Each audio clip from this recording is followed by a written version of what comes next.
All right, let's jump right into it. Today, we're diving into a single, really powerful idea from a Christian devotional text. It's all about a prophecy known as the Day of Glory.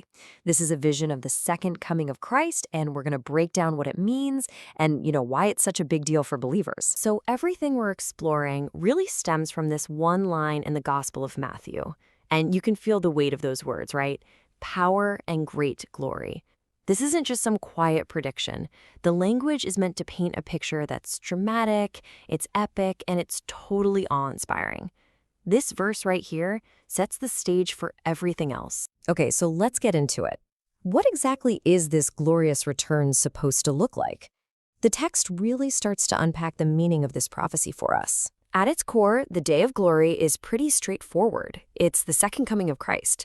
But here's the kicker. It's a public event.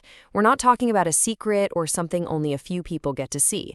The whole message is that this is a moment of universal revelation, where Christ's authority becomes completely obvious to the entire world, all at once. Now, to really hammer home this idea of power and majesty, the text sets up this really sharp contrast.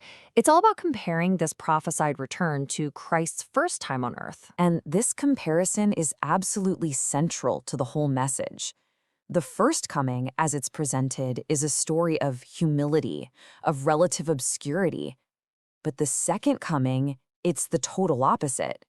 It's an undeniable, global spectacle of immense power and great glory.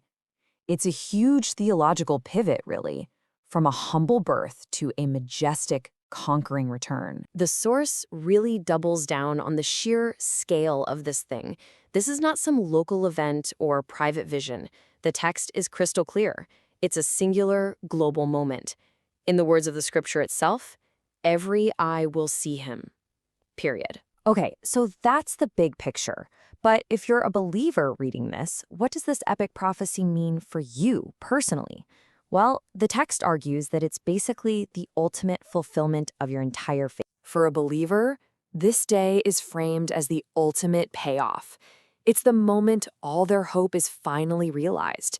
It's the final vindication, the proof that their faith was justified all along. It's a day of absolute triumph, where their whole spiritual journey just comes into focus and finds its ultimate meaning.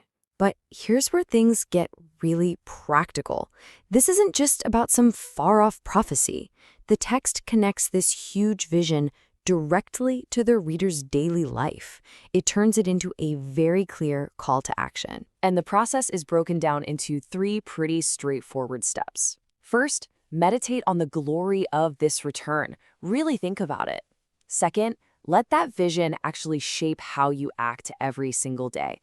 And third, use all of that to keep your focus squarely on Christ. The core idea is to translate a future hope into how you live your life right now. And honestly, this one line from the devotional's prayer just sums it all up perfectly.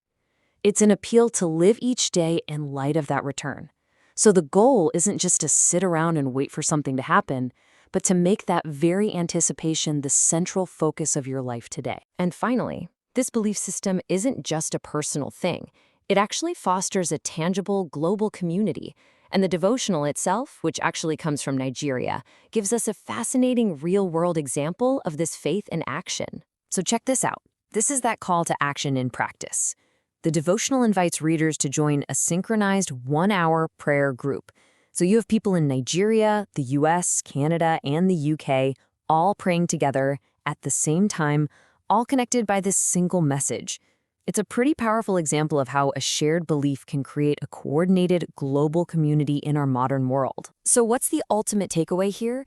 This devotional makes it really clear that a prophecy isn't just a story about the future, it's a powerful tool for motivating action in the present. And that leaves us with a bigger question, doesn't it? No matter what you believe, how does a compelling vision of tomorrow end up shaping the way we all live today?